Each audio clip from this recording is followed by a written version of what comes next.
I just searched on Google कौन कौन है जो Shopify यूज करता है. I got 3 to 4 brands and out of all 4 I closed 2 of the fashion brands. हमने फर्स्ट मंथ उनको 10 to 12 lakhs क्रॉस करा दिया. तो ये 2020 की बात है. आज के दिन वो ब्रांड मेरे साथ 3 महीने में वो 1.5 करोड़ की सेल कर लेता है. 2019 में जब आपने स्टार्ट किया था तो अप्रोक्स आपके पास कितने का बैकअप था? तो बैकअप कुछ नहीं था, सिर्फ दिमाग में था कि करना है तो ई कॉमर्स में ही कुछ करना है. मार्केटिंग इंजीनियर ही क्यों नाम रखा? सर ये नाम मेरे को भगवान की दया से क्लाइंट नहीं दिया था. वो कहते यार आप ना मार्केटिंग के इंजीनियर लग रहे हो. होता क्या है ना कि ब्रांड्स अपने 10-15 लाख एड्स पे स्पेंड कर देते हैं उनके साथ, पर रिजल्ट्स नहीं आते. आपके हिसाब से इसके पीछे मेन रीजन क्या है? आपने YouTube से 2-4 वीडियोस देखी मेटा एड्स की, now they are performance marketer. Online presence बनानी है तो उसके लिए हमें क्रिएटिव्स बनाने पड़ेंगे, रील्स बनानी पड़ेंगी, ऑफर्स चलाने पड़ेंगे, एड्स चलाने पड़ेंगे.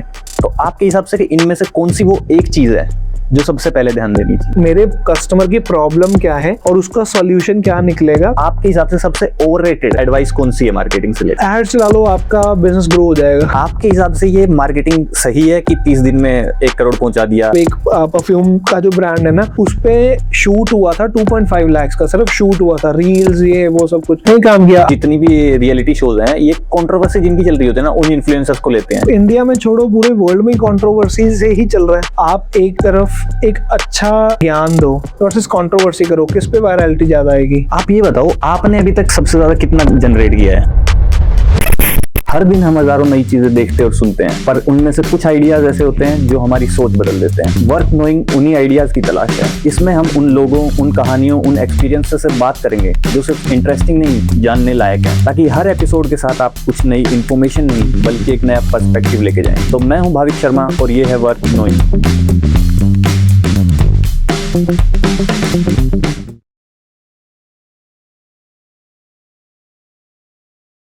हम सब ने कहीं ना कहीं सुना होगा कि परफॉर्मेंस मार्केटिंग ही फ्यूचर है, लेकिन काफी लोगों को पता ही नहीं परफॉर्मेंस मार्केटिंग होती क्या है.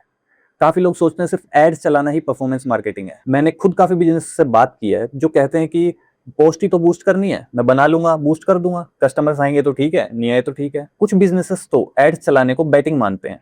वो कहते हैं पैसे ही तो लगाने हैं, आपके भी हाथ में कुछ नहीं है, हमारे भी हाथ में कुछ नहीं है. तो इसीलिए परफॉर्मेंस मार्केटिंग को ग्राउंड लेवल से समझने के लिए हमारे साथ है Shivam Bhasin, founder of marketing engineer. आज हम इनसे बात करेंगे और जानेंगे एक्चुअली में परफॉर्मेंस मार्केटिंग होता क्या है. इसमें हम जानेंगे कि क्या परफॉर्मेंस मार्केटिंग सिर्फ एड्स चलाना है या फिर इसका कुछ और ही गेम है. जो अपना न्यू बिजनेस स्टार्ट करना चाहते हैं या फिर जिनका ऑलरेडी बिजनेस है और वो अपने बिजनेस को ऑनलाइन प्रेजेंस देना चाहते हैं, उन सब के लिए, और जो नई चीजें सीखने की क्यूरियोसिटी रखते हैं, उन सब के लिए ये एपिसोड वर्थ नोइंग है. शिवम भाई कैसे हैं आप? बढ़िया सर. भाविक भाई आप बताओ. बढ़िया भाई. मैं सबसे पहले जानना चाहता हूँ कि आपने ये बिजनेस कब स्टार्ट किया था? Sir actually we started in 2019. तब हमने ड्रॉप शिपिंग शुरू करी थी, तो उससे हमें यूएस और एड्स के, यूएसए में एड्स बहुत ज़्यादा चलती थी हमारी, तो हमें एड्स के बारे में पता लगा कि एड्स कैसे चलाई जाती हैं, उसका बैक मैट्रिक्स क्या होता है, उसका साइंस क्या है, एल्गोरिदम्स कैसे काम करते हैं, आपको एड्स में क्या दिखाना है क्या नहीं दिखाना है. तो we get to know each and everything in 2019. That is something जहाँ से हमारा एक ग्राउंड लेवल इंफॉर्मेशन या ग्राउंड लेवल नॉलेज मेरे को आनी शुरू हुई. And then in 2020 I just started pitching businesses और वहाँ से फिर हमारी जर्नी शुरू हो गई. We started basically in 2019. अच्छा, आपने मतलब डायरेक्टली ऑनलाइन स्टार्ट किया था या पहले अपने लोकल ऑफलाइन में स्टार्ट किया था? इन 2019 मैंने ड्रॉप शिपिंग का कोर्स किया था फ्रॉम लाइक यूएसए. वहाँ पे एक बंदा था जीत करके, तो उसने $250 में मेरे को कोर्स दिया था. उसके अंदर एक कम्युनिटी थी, तो मैंने ड्रॉप शिपिंग स्टोर चलाया, वहाँ पे एड्स चलाई. उससे मतलब ग्राउंड लेवल पता लगा कि एड्स में एक्चुअली चलना क्या है और हम अपने बिजनेस को कैसे सही तरह वाया एड्स प्रमोट कर सकते हैं. ठीक है. और वहां से एड्स की साइंस सारी पता लग गई. नाउ सेकंड थिंग इज मतलब उसके बाद आगे हमारा ये परफॉर्मेंस मार्केटिंग की जर्नी कैसे शुरू हुई. तो मैंने जो हमारी जहाँ से कोर्स लिया था ना, उस कम्युनिटी में 2-3 जने थे. मैंने वहाँ पे स्क्रीनशॉट डाला कि we have cross like $5,000-6,000 in a day and if anyone wants तो वो हमारे पास आ सकता है. उसी टाइम आप मतलब डॉलर्स में इतने सारे 3-4 महीने बाद, आफ्टर 3 to 4 months, मतलब पहला महीना सिर्फ हमने एड्स के मतलब एड्स के बारे में सीखा. मैंने एड्स के बारे में सीखा कि उसके अंदर कौन सा बटन क्या काम कर रहा है. मतलब पहले ऑब्जेक्टिव्स होते थे कि आपको किस तरह एड्स करने, ब्रांड अवेयरनेस, एंगेजमेंट, तो उन सारे सब के बारे में पढ़ा. ऑफिशियल ब्लूप्रिंट्स जो फेसबुक देता है वो पढ़े. देन जो बड़े बड़े आपके बेन हीथ हैं उनके बारे में उनकी यूट्यूब वीडियोस देखी तो 3-4 महीने में पता लगे कि एड्स ऐसे काम करती हैं, राइट? तो वो एड्स चला के हमने प्रोडक्ट्स बेचने शुरू करे and we have cross 5,000 $6,000 a day, right? Then Ludhiana based businesses जो मतलब बैकग्राउंड हमारा हॉजरी या फैक्ट्री वाला ही है, तो I just searched on Google कि शॉपिफाई ब्रांड जो जहाँ पे मतलब लुधियाना में मेरी कंपनी है, तो वहाँ पे कौन कौन है जो शॉपिफाई यूज करता है। तो आई गॉट 3 to 4 ब्रांड्स जो शॉपिफाई यूज कर रहे थे। आई pitched all 4 of them and out of all 4 I closed two of the fashion brands, right? अच्छा। उसके साथ मैं आज भी काम कर रहा हूँ। लाइक हम लोगों का रिटेनर 3-6 महीना भी नहीं है, हमारा 7 साल प्लस का रिटेनर हो चुका है उनके साथ। We are already working with them and मतलब ऐसे 2-3 ब्रांड्स और हैं। और जो दूसरा ब्रांड था मतलब first with in very first month वो 1-2 लाख कर रहे थे जब मेरे से पहले। जब हमने उनको कनेक्ट किया ना तब एड्स थोड़ी इजी थी। हमने फर्स्ट मंथ ही उनको 10 to 12 lakhs क्रॉस करा दिया था, वेरी फर्स्ट मंथ। ये 2019 की बात है, मतलब तब तो अब तो ये 2020 की बात है जब हम उनको 10 लाख क्रॉस करा दिया था। मतलब आज भी लोग 10 लाख नहीं क्रॉस कर पा रहे। आज के दिन वो ब्रांड मेरे साथ 3 महीने में वो 1.5 करोड़ की सेल कर लेता है मेरे साथ वो। जी।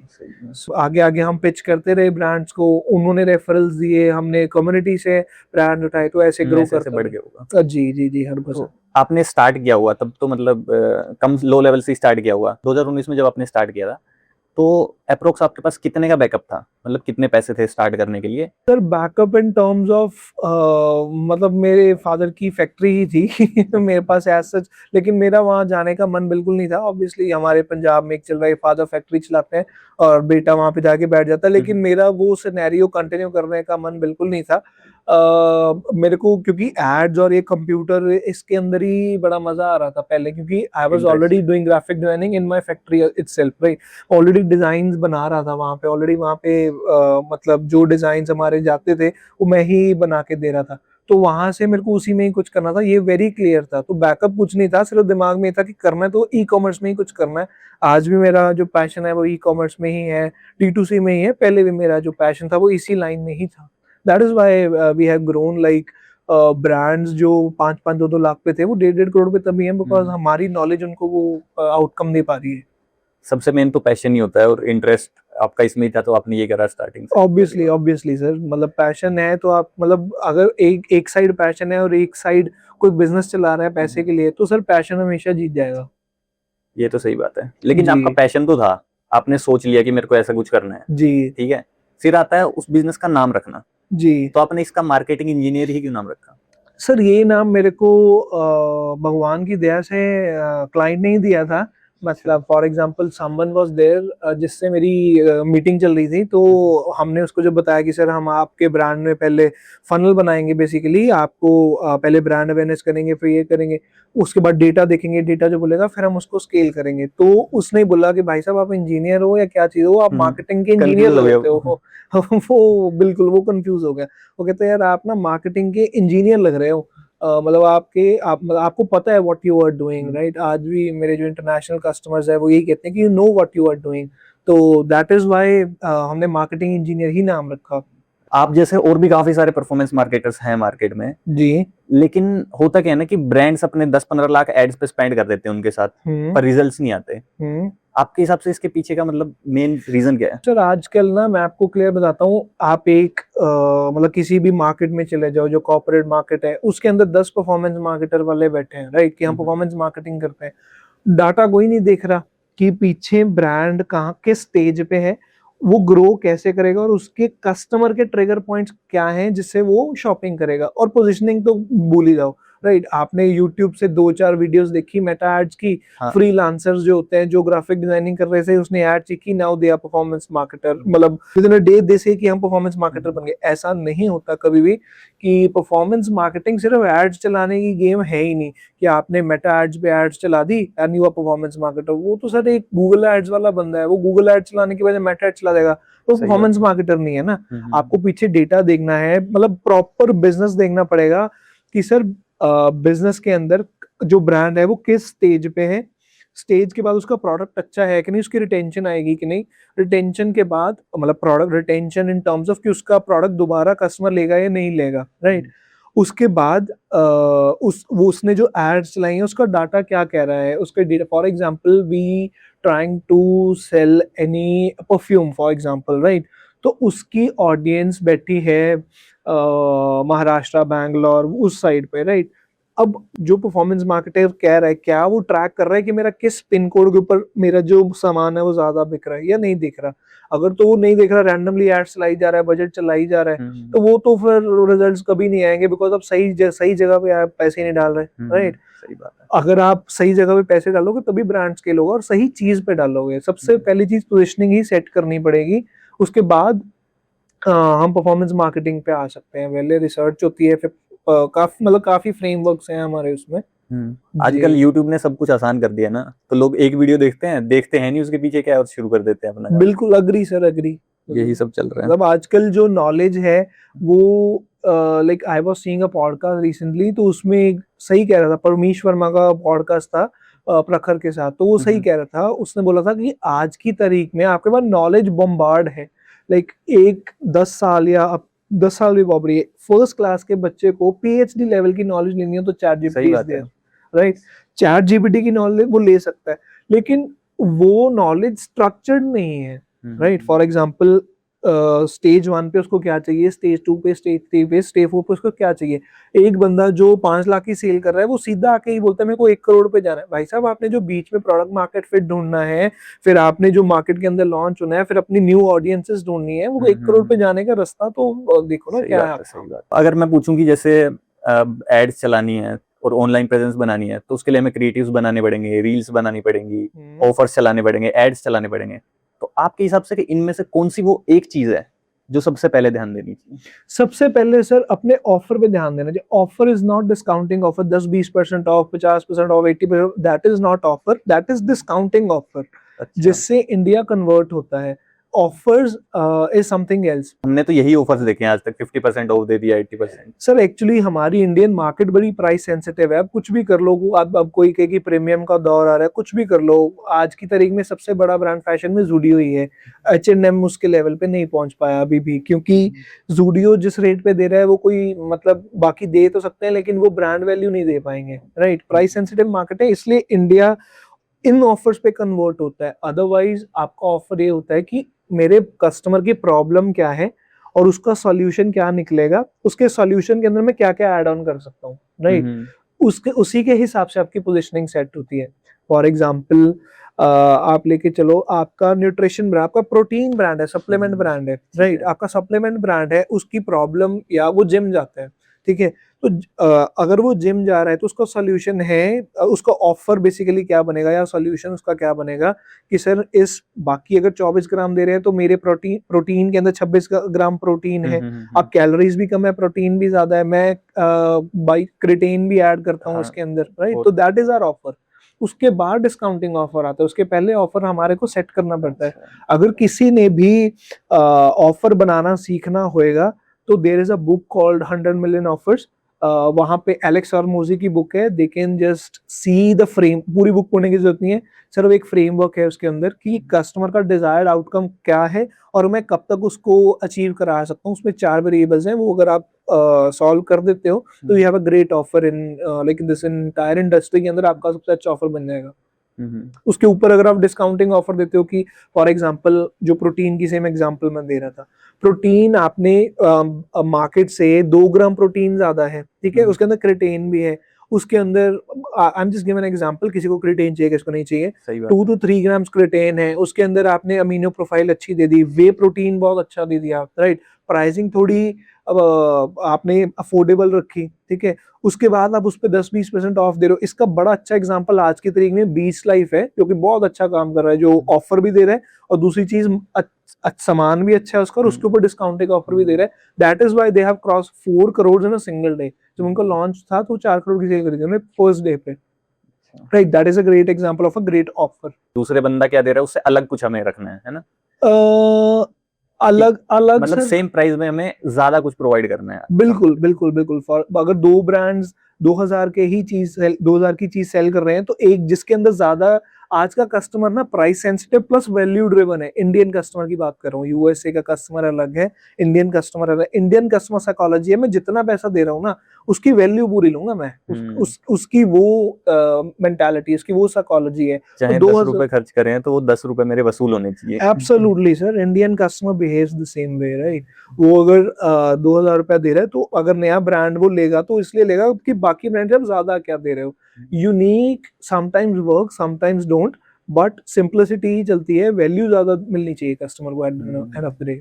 और आजकल रील्स का जमाना है जी, हर कोई रील निकाल रहा है, मतलब बहुत सारे लोग डिजिटल मार्केटिंग एजेंसी खोल के बैठे हैं, परफॉर्मेंस मार्केटिंग एजेंसी खोल के बैठे हैं, और कई तो फ्रीलांसर भी रील पे आते हैं, कहते हैं आपको अगर डिजिटली ग्रो करना है तो आप ये कर लो, ये करना है तो ये कर लो, कुछ हुक के लिए और कुछ ऐसे ही बोलते रहते हैं। जी। तो आपके हिसाब से सबसे ओवररेटेड एडवाइस कौन सी है मार्केटिंग से लेकर? एड्स चला लो, आपका बिजनेस ग्रो हो जाएगा। सिंपली सबसे ओवररेटेड एडवाइस, मतलब आप ये देखो, हर कोई क्लेम कर रहा है।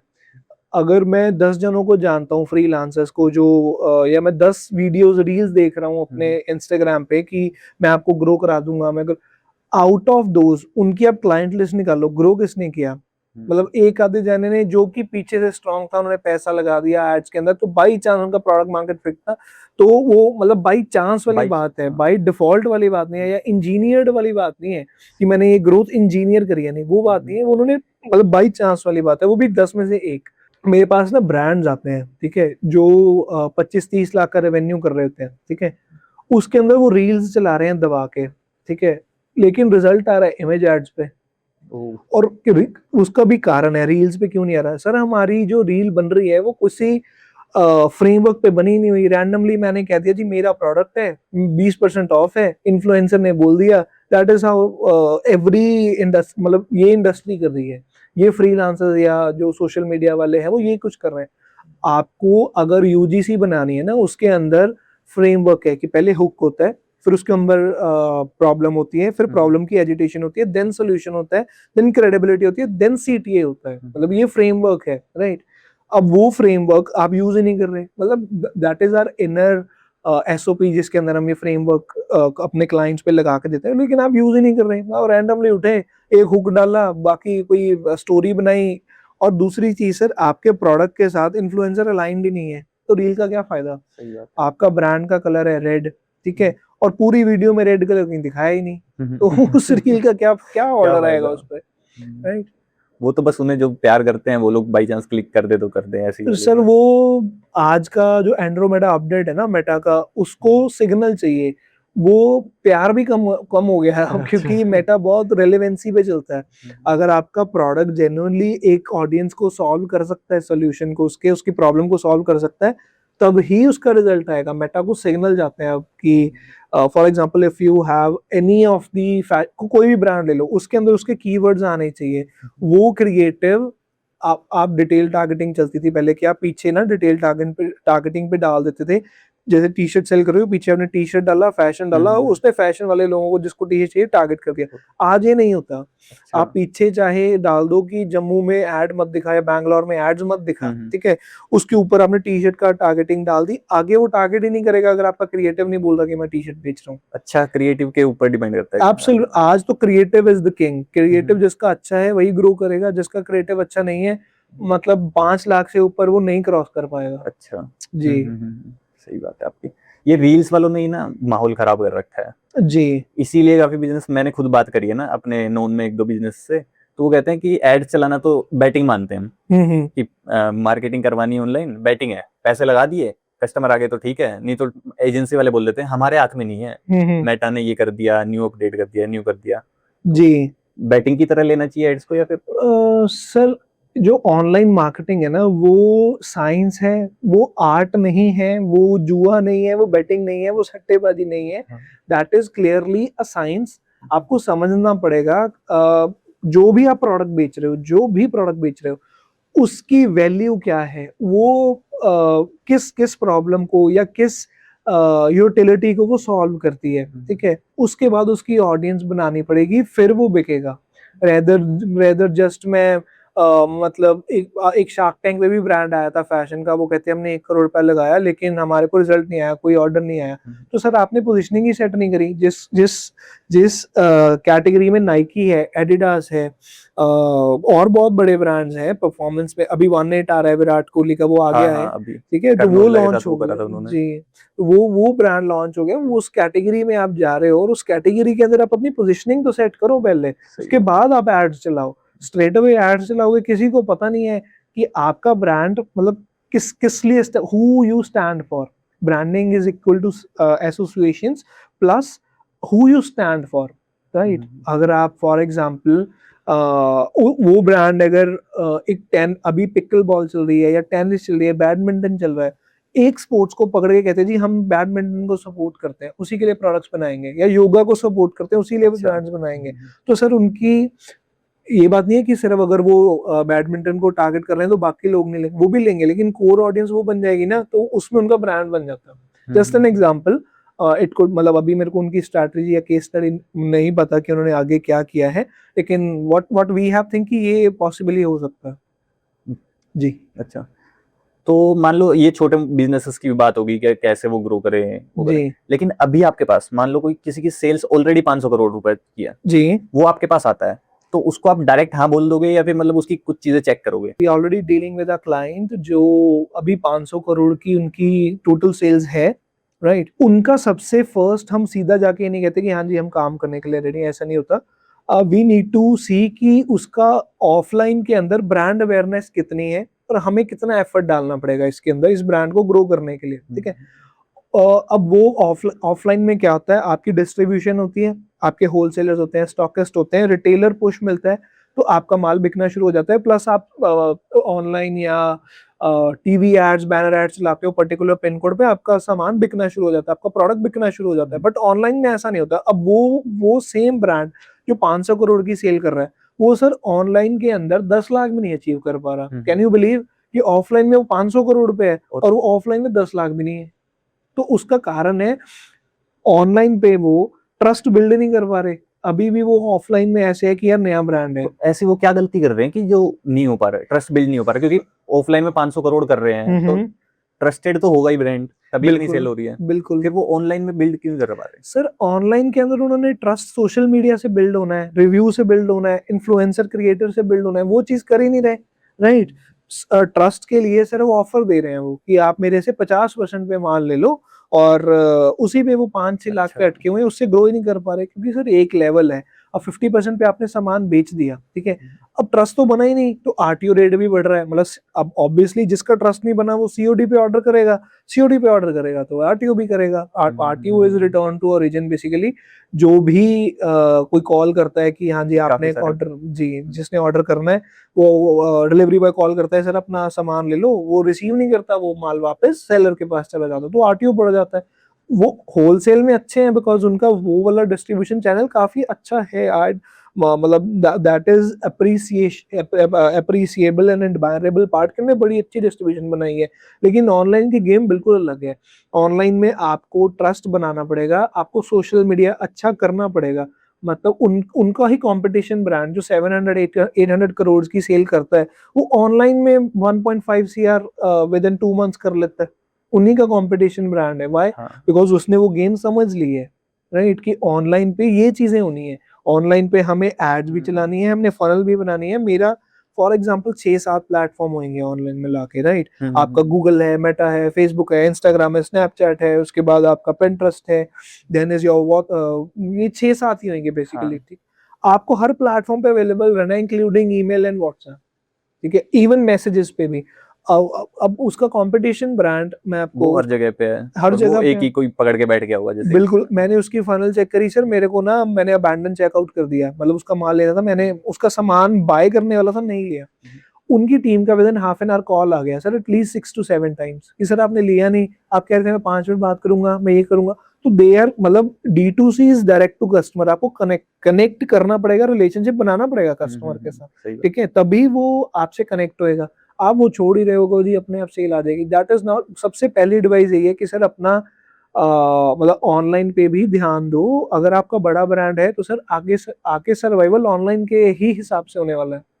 हाँ, ऐसे ही ब्रांड फिर फंस जाते हैं लोगों में। बिल्कुल जैसे रील्स पे आ जाते हैं, कहते हैं ये देखो मैंने 30 दिन में 1 करोड़ का सेल करवा दी इनकी, 30 बिल्कुल दिन में मैंने 10x कर दिया इनका रेवेन्यू। जी तो उसमें फंस जाते हैं फिर बड़े ब्रांड्स, उन्हें तो खुद पता नहीं होता। जी। आपके हिसाब से ये मार्केटिंग सही है कि 30 दिन में 1 करोड़ पहुंचा दिया? इट डिपेंड्स कि ब्रांड का प्रोडक्ट मार्केट फिट है या नहीं, उसके बाद विनिंग क्रिएटिव्स है, काफी चीजें हैं। मतलब 80 to 90% तो लोग सिर्फ क्लेम कर रहे हैं अट्रैक्शन के लिए, हुक के लिए, टेंशन के लिए। But the real scenario is possible तो है, 30 से 30 to 60 डेज में पॉसिबल है, लेकिन आपको पीछे अपना बैकएंड बड़ा स्ट्रॉन्ग करना पड़ेगा। अब एक बंदा कह रहा है मैं जी 1 करोड़ की सेल करा दूंगा, ठीक है। अब उसके बैकएंड खोल के देखो, उसके पास ना तो रील्स का कोई फ्रेमवर्क है, ना उसकी कोई एसओपी है, ना तो मतलब उसकी एक ना मैं आपको टर्म बताता हूँ, दैट इज सीटीआर परसेंटेज, वो हमारे एड्स में होती है। अगर आपका क्रिएटिव का सीटीआर परसेंटेज हाई होएगा तो आपकी एड कॉस्ट लो जाती है, ठीक है। एक बार ऑडियंस को बता दो ना कि सीटीआर परसेंटेज भी क्या होता है, क्योंकि ज्यादातर लोगों को पता ही नहीं होगा। बिल्कुल sir, CTR percentage is basically click through rate. मतलब आपकी जो वीडियो है या इमेज है वो 100 लोगों ने देखी, आउट ऑफ दैट 5 लोगों ने क्लिक किया, तो दैट इज 5% सीटीआर रेट। जितना सीटीआर रेट हाई होएगा उतना एड कॉस्ट कम आएगी।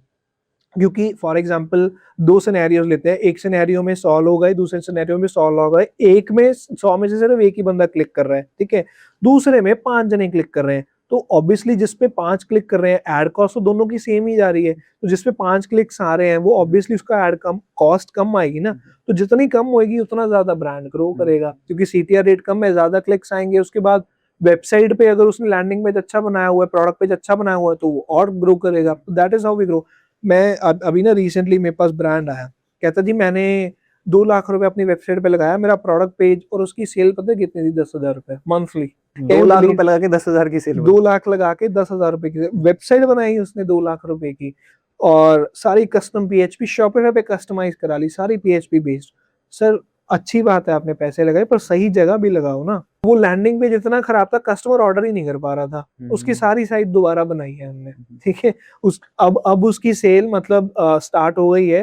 दे आर लाइक 30 to 40,000 डे कर रहे हैं, मतलब 40,000 एक दिन का उनको ऑर्डर आ रहा है। अभी परफ्यूम ब्रांड है वो, अच्छा। अभी वो अच्छा कर रहा है, ग्रो कर रहा है। अब वो सीटीआर रेट अच्छा आ रहा है, लेकिन वेबसाइट ही अच्छी नहीं है। अब वेबसाइट भी अच्छी चाहिए, क्रिएटिव्स भी अच्छा चाहिए, उसके बाद एड्स का भी आपको फनल का पता होना चाहिए कि किस टाइम पे क्या एड दिखानी है, और आपको ऑफर का भी, आपका ऑफर भी अच्छा होना चाहिए। That is how you grow a brand. So इसका आंसर ये है कि सर पॉसिबल है भी, अगर फाउंडर का माइंडसेट है। प्लस जैसे हम अपने आपको एजेंसी नहीं कहते, we are a growth partners for them, right. हम दोनों अलाइन होकर काम कर रहे हैं, तो ब्रांड ग्रो हो रहा है। अगर उसका माइंडसेट लग जा रहा है, हम कह रहे हैं जी हम 1 करोड़ नहीं, हम 2 करोड़ पे जाए, तो वो अलाइंड ही नहीं है, तो कैसे ग्रो? पैसे कमाने के लिए काम कर रही है ना आजकल एजेंसी ज्यादातर, तो कि हमने बोल दिया पैसे दे दो चलो। शॉर्ट टर्म सोच है ना सर, कि मैंने 3-4 महीने एक ब्रांड से ले लिया, ग्रोथ आए ना आए, मेरा तो रिटेनर आ गया ना। So that is how agencies are working right now, that is not a right thing to do. आप एक प्रॉपर ग्रोथ प्लान एक कस्टमर को या अपने क्लाइंट को दो, ताकि वो भी ग्रो करे, आप भी ग्रो करो। मतलब हमारा रिटेनर 7 to 8 ईयर्स का, मतलब इस साल हमें 8 साल हो जाएंगे। जो क्लाइंट हमारा सबसे फर्स्ट था, तो आज भी हमारा क्लाइंट है, वो आज भी हमसे ही काम करा रहा है और कर रहे हैं हम उसकी ही मतलब आपको एक बात बताऊं, इंटरनेशनल कस्टमर था, बहुत ज्यादा स्केप्टिकल था, बहुत ज्यादा, ठीक है। उसने कोई भी प्लेटफॉर्म नहीं छोड़ा। मतलब जब हमारे से स्टार्ट कर रहा था बैक इन 2021, वो शुरू कर रहा था, उसने कोई प्लेटफॉर्म नहीं छोड़ा। Facebook groups, Australian groups, USA के ग्रुप्स, व्हाट्सएप कम्युनिटीज, मतलब जिस जिस में भी हम अवेलेबल थे उस सब में उसने मैसेज कर दिया कि ऐसे ऐसे शिवम वसीम बंदा है, I am going to start a work with him, क्या उसकी क्या किसी को पता है तो मेरे को बताओ। सो 2-3 जनों ने तो नीचे जो मेरे नोन में थे उन्होंने किया। फोर्थ या फिफ्थ में ना मेरे को ही भेज दिया, मतलब एक फेसबुक का ना स्क्रीनशॉट मेरे को ही भेज दिया उसने कि सर ये आपके बारे में पूछ रहा है। तो मैंने उसको फोन किया कि सर ऐसे ऐसे है, कहता सर मैं अपने बैक एंड को मतलब वो कर रहा हूँ कि मैं किसी गलत इंसान पे पैसा तो नहीं लगा रहा। हर एक को होता है। $500 का उसका एड बजट था, ठीक है। तो वो कहता मैं $500 लगाऊंगा, और उसके लिए इसने इतना ढूंढा। जी जी जी। तब ना मेरे लिए एड बजट मैटर नहीं कर रहा था, मेरे को था मैंने इसको प्रूव करना है कि तू भाई साहब जो $500 ले रहा है ना, मैं तेरे पैसे बनवा के दूंगा। मैंने चैलेंज ले लिया था काइंड ऑफ अपने आप से, तो यार मैं इसको तो मैं करा के रहूंगा। इसने बड़ी मेरे लिए इन्फॉर्मेशन, मेरे बारे में बड़ी इन्फॉर्मेशन गैदर करी है ना। तो सर वो मेरा सबसे बेस्ट कस्टमर निकला, मानोगे। आज मेरे को उसके साथ मतलब 21 में शुरू किया था, 26 चल रहा है, ठीक है। उसको मतलब चलो वो तो स्टोरी है कि $500 से उसने शुरू किया, हमने उसको पहले $3,000 कराया, फिर 5,000 कराया, फिर 10, 50, फिर $80,000 पर मंथ पे पहुंचा, फिर $1,00,000 पहुंचा, फिर वो 200K पे पहुंचा, आज वो 250K पे है, मतलब $2.5 लाख हर मंथ करता है मेरे साथ। सर उसका आज पोजीशन ये है कि वो मेरे को कॉल भी नहीं करता, वो शिवम संभाल रहा है भाई साहब, मेरे को कोई लेना देना नहीं है। वो खुद सॉफ्टवेयर इंजीनियर है, ऑस्ट्रेलिया के अंदर है, बहुत मेरा बहुत प्यार भी है उनसे आज। तो यही ऐसा ही चीज ट्रस्ट नहीं बना पाते हैं काफी लोग। नहीं बना पाते सर, वो नहीं बना पाते। तो आज की तारीख में वो मतलब ही है सरेंडर्ड कि भाई साहब मेरे से ये बिजनेस मतलब तू ही देख रहा है, मेरे से पैसे ले ही जा। तो इसका और करते उस पे पहले हम रिटेनर चार्ज कर रहे थे, आज उस पे परसेंटेज बेसिस पे है। तो वो उसने हमें छोड़ दिया है खुला कि आपने ऐड चलानी चलाओ, नहीं चलानी ना चलाओ, मैं इतना कमा रहा हूँ, मेरे को बहुत है। वो 250 से ऊपर नहीं जा रहा। अच्छा, वो कहता अब जाना ही नहीं, मैंने मेरे को जरूरत नहीं है। उसकी वो हो गई है कि हाँ जी बस जी ठीक जी है। जी जी तो आपने इतने सारे ब्रांड्स को ग्रो किया, आपने अभी इतने सारे एग्जांपल दे दिए, जी। लेकिन कोई ऐसा मोमेंट भी आया होगा कि जब आपकी इन्वेस्टमेंट फेल होगी हो, क्योंकि आप भगवान तो हो नहीं। सर जो जो एआई वाले रोज चैट जीपीटी को क्वेश्चंस पूछ रहे हैं, क्लॉड को पूछ रहे हैं, वो तो रोज ही फेल हो रहे हैं, क्योंकि उसने कुछ एक्चुअल में तो किया ही नहीं। ठीक है, दूसरी चीज हमारी चीज फेल हुई सर काफी, मतलब हम ना क्रिएटिव्स में काफी अपनी सोल डाल देते हैं कि सर ये क्रिएटिव तो चलेगा ही चलेगा, वो नहीं काम करता, कई बार वो नहीं कस्टमर को पसंद आता, तो हम उसको चेंज कर देते हैं। ऑब्वियसली उसमें मतलब अगर 3 दिन का भी बजट लग गया और 2,000 का भी बजट है तो 2, 3, 6,000 तो वैसे ही चलेंगे ना। तो 6,000 का बजट लगा, तो बट ये है कि हम उस क्रिएटिव्स के ऊपर जो टेस्टिंग होती है उसके ऊपर 10% ही पैसा लगाते हैं, तो फेलियर इतना कस्टमर को अटैकिंग नहीं लगता, या वो नहीं लगता कि यार मेरे ज्यादा पैसे चले गए, क्योंकि 6,000 है, अगले मंथ तक हमने उसको 20-30 लाख तक रेवेन्यू दे भी देने, तो वहां पे 6-7 हजार वो इतना करता नहीं। हाँ क्रिएटिव्स पे इन्वेस्टमेंट लगती है तो वो काइंड ऑफ फेल हो जाती है। कई बार हमने पॉलिश्ड बहुत हैवी क्रिएटिव्स बनवाए हैं, 40-40, 50-50 थाउजेंड वाले, नहीं काम किए। ठीक है, मतलब एक परफ्यूम का जो ब्रांड है ना, उस पे शूट हुआ था 2.5 लाख का, सिर्फ शूट हुआ था, रील्स ये वो सब कुछ, नहीं काम किया। आज एआई वीडियोस और वो चला रहे हैं, बहुत अच्छा चल रहा है, तो नहीं काम किया। मतलब दैट ऑल डिपेंड्स हाँ, वो ऑन तो ऑडियंस। हो जाता है कई कई बार। Absolutely sir. आजकल के जो लोग हैं वो क्रिएटर्स पे ज्यादा ट्रस्ट करते हैं या ब्रांड्स पे? कस्टमर देखता है मेरे को वैल्यू कहाँ से मिल रही है, वो ना ब्रांड पे ट्रस्ट करता है, ना वो क्रिएटर पे ट्रस्ट करता है। वो आजकल फाउंडर पे ट्रस्ट करता है, ना क्रिएटर पे करता है ना ब्रांड पे करता है। क्योंकि आज की जो इंडिया की ऑडियंस है वो एक बंदे से ही सामान खरीदना चाहती है, एक ब्रांड या कॉर्पोरेट ब्रांड से नहीं लेना चाहती। दैट इज वाई आपके मिनिमलिस्ट का जो ब्रांड है वो 3,000 करोड़ हाँ। में हिंदुस्तान यूनिलीवर ने लिया, यही कारण है। नहीं तो हिंदुस्तान यूनिलीवर वैसा same brand with in next 6 months बना सकता है, उसके बाद इनफ इन्वेस्टमेंट क्रिएटर्स अवेलेबल हैं, बट मिनिमलिस्ट जैसा ट्रस्ट नहीं बना पाएगा। उनके फाउंडर का पॉडकास्ट भी मैंने देखा था, जी उन्होंने कहा जी था कि हमने पहले साल तो लगभग 0 इन्वेस्टमेंट की थी एड्स वगैरह पे, बिल्कुल सारे ऑर्गेनिक कस्टमर्स लाए फिर। बिल्कुल। सो कस्टमर वाओ साइंस के भी जो उनकी स्टार्टिंग में रिटेंशन स्ट्रैटेजी बहुत अच्छी थी वाओ साइंस की। अब आई डोंट नो कि वो क्या कर रहे हैं। वाओ साइंस ने स्टार्टिंग में क्या किया था, एड्स चलाई थी, जो उनकी एड्स पे सामान बिकता था ना, उसी कस्टमर से वो रिव्यू ले लेते कि we will give you free gifts और ऑफर्स, आप हमें बना के भेजो। वो जो असली टेस्टिमोनियल्स था उसको फिर एड में यूज करते थे। That is how they grow, right, that is why they have grown so much. आजकल हम बहुत सारे रियलिटी शो देख रहे हैं, एक के बाद एक आया जा रहा है। पहले बिग बॉस, द 50, लॉकअप जी का भी सीजन 2 आ गया है। लेकिन ये जो जितनी भी रियलिटी शोज हैं, ये कंट्रोवर्सी जिनकी चल रही होती है ना, उन इन्फ्लुएंसर्स को लेते हैं। तो क्या आपके हिसाब से ये सही है? सर इंडिया में चलती ही इंडिया में छोड़ो पूरे वर्ल्ड में कंट्रोवर्सी से ही चल रहा है वो मामला, ये ऑनलाइन वाला मामला ही कंट्रोवर्सी। आप एक तरफ एक अच्छा ज्ञान दो वर्सेस कंट्रोवर्सी करो, किस पे वायरलिटी ज्यादा आएगी? कंट्रोवर्सी पे, सही ऑब्वियसली, बात है। राइट। दूसरी चीज, आईपीएल कंट्रोवर्शियल से चला था, लॉकअप कंट्रोवर्सी से चलता है, बिग बॉस के कंटेंट वो लड़ाई कराते हैं ताकि आप देखो, लोग मसाला लोगों ही को तो चाहिए। लड़ाई देखने में मजा आ रहा है। सर इंडिया का वैसे ही रूल है, अपने घर में क्या हो रहा है वो नहीं देखना, दूसरे घर में झांकना है, तो वही चल हम्म। रहा है। लेकिन मेरा फेवरेट वैसे वरुण यादव है, मैं इसके अंदर उसकी काफी वरुण रील्स यादव, देख रहा हूँ। अ, जो आरुष, लैला आरुष के सबसे लैला, ज्यादा जो आरुष बोला और लैला है, उन लैला ही नाम से सब जानते हैं। लैला नाम से हम जानते हैं, लेकिन उसका वरुण यादव और आरुष का मैं कंटेंट ना 2-3 दिन से देख रहा था। उनके हिसाब से मैंने एक स्क्रिप्ट भी बनाई थी एक ब्रांड के लिए, मतलब उनको एज अ मतलब ऑडियंस जो उनको लाइक करती है उसके लिए मैंने एक स्क्रिप्ट बनाई थी, बड़ी अच्छी काम करी। मतलब बहुत हमने उसके अंदर थोड़ी सी लैंग्वेज भी वैसी यूज करी दिल्ली वाली, कि स्लैंग यूज कर रहा था, बहुत अच्छी क्लिक करी एड, वो अच्छी चल रही है। एक और चीज हर जगह सुनाई दे रही है, वो है एआई। किसी पॉडकास्ट में चले जाओ, उस ब्रांड के साथ वो मैच कर रही है या नहीं कर रही है, एआई से ये कर दिया, एआई से वो कर दिया। तो आपके हिसाब से डिजिटल मार्केटिंग, परफॉर्मेंस मार्केटिंग में एआई का क्या असर हो सकता है? सर देखो, एआई तो अच्छा ही है in terms of if you use it in a good way. अगर आपको चलाना आता है तो अच्छा है। अगर आप फॉर एग्जांपल एक ब्रांड है, आज सारे अपने आप को समझते हैं कि हम एआई टेक वाले बंदे हुए, ठीक है। एक फाउंडर चैट जीपीटी और क्लॉड, मतलब ऑब्वियसली जिसको इतनी नॉलेज नहीं है या जिसको नहीं पता, वो चैट जीपीटी और क्लॉड से पूछ रहा है कि my brand is at 10 lakh 20 lakh, how to grow it to 1 crore a month, या कोई जो भी उसका डिजायर्ड गोल है ना, या ग्रो करे। तो चैट जीपीटी को आपकी अकाउंट हिस्ट्री नहीं पता, आपके अकाउंट के मैट्रिक्स नहीं पता, आपके क्रिएटिव नहीं पता, आपकी ऑडियंस नहीं पता, आपकी मतलब जो भी और उसमें मैट्रिक वो पता ही नहीं है। इवन आप उसमें डाल भी दोगे, स्टिल उसने रियल वर्ल्ड में कुछ किया ही नहीं है, तो आपको कैसे गाइड करेगा वो कि मैं ये मतलब दैट इज जो आपने पहला बोला ना कि वो बेटिंग है, उसका आंसर आ गया तो ठीक है, वो चल गया तो ठीक है, तो यही अच्छा है, नहीं आया तो नहीं अच्छा। फिर ऐसा नहीं होता। हमारा एआई चल रहा है, हमने पिछली जितनी डॉक्स थी हमारी, हमारे एसओपीज की, हमारी एड्स की, विनिंग की, स्क्रिप्ट्स की, वो हर एक के लिए हमने जीपीटीज खुद डेवलप कर रहे हैं अपनी टीम के अंदर।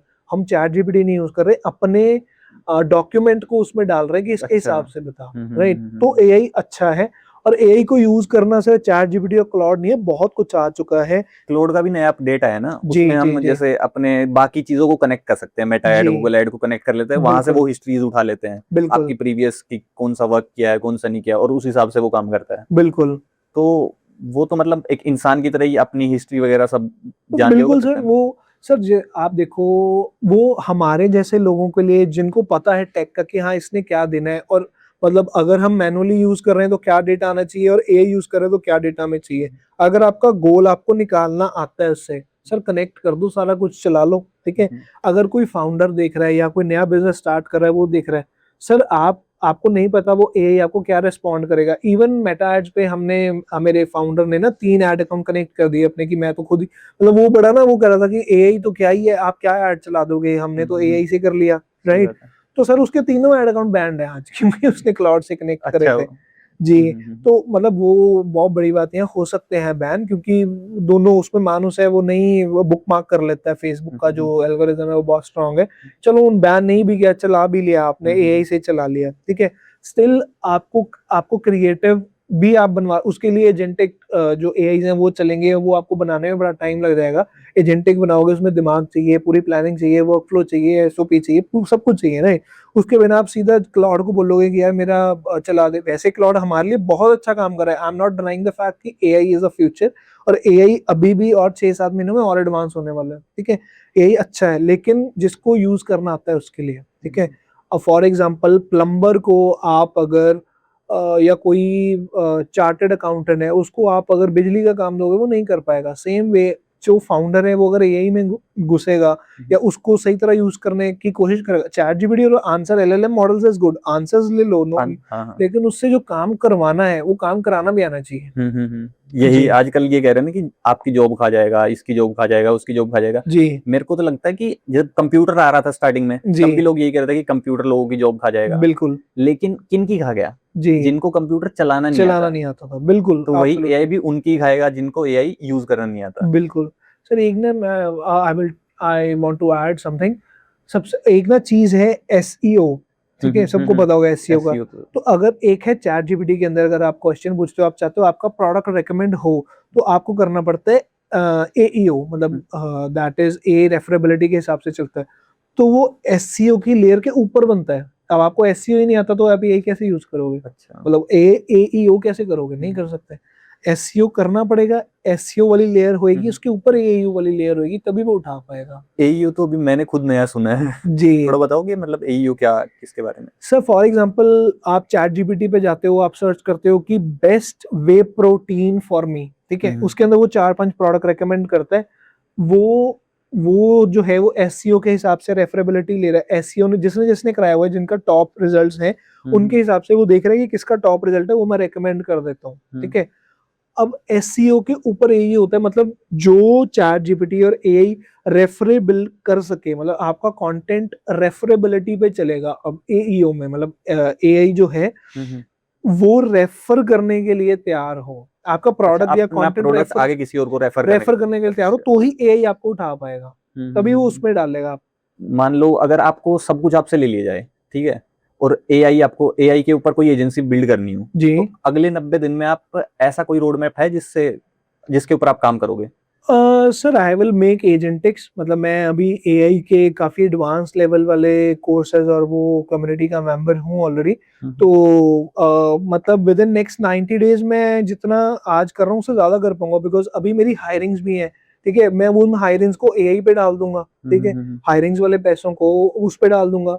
अगर आप कह रहे हो कुछ भी नहीं है तो मैं एजेंटिक सॉफ्टवेयर लूंगा, या वेरी सिंपल, अगर मेरे को एजेंटिक भी नहीं करना, कुछ नहीं करना, मैं गूगल पे जाऊंगा, विल सी कि किस, मतलब for example I can solve the social media वाली थिंग है ना, कि मैं लोगों का सोशल मीडिया ऑटोमेट कर दूं कि अपने आप पोस्ट होता जा रहा है, तो मैं एजेंटिक उसके लिए बनाऊंगा, 8-8 10-10 20-20 हजार में सबको बेच दूंगा, ठीक है, तो 10 क्लाइंट तो मेरे वैसे ही तैयार है, क्यों कौन नहीं चाह। अगर मैं आपको बोल लूँ आज सर आपको कुछ नहीं करना, सुबह उठना, आपकी 2 पोस्ट हुई होंगी इंस्टाग्राम पे, व्हाट विल यू से कि हाँ यार कर दे, बड़ा अच्छा, बड़ी चीज है, कुछ करना ही नहीं, तो एजेंटिक वो चीज है, एक बार ही पैसा लगेगा अच्छा, लेकिन आपका फॉर लाइफ टाइम वो पोस्ट करता जाएगा, तो that is how we can grow. बहुत सारे तरीके हैं। आपको कभी डर नहीं लगता कि क्या बोलते हैं बाई चांस अगर मेरी एजेंसी बंद हो जाए, सब कुछ चला जाए फिर? तो सर हम मतलब जो वेव चल रही है उसके लिए तैयार भी तो रहते हैं ना, एआई के, अगर अब एआई की वेव चल रही है तो वी आर, जब एआई की वेव नहीं चल रही थी मैंने तब भी उसके 40-40 60-60 थाउजेंड के कोर्सेज लिए थे, आज चल रहा है तो आज मेरा कोर्स उससे भी महंगा मैं ऑलरेडी मैंने लिया हुआ है, जिसका मैं मेंबर हूँ, राइट।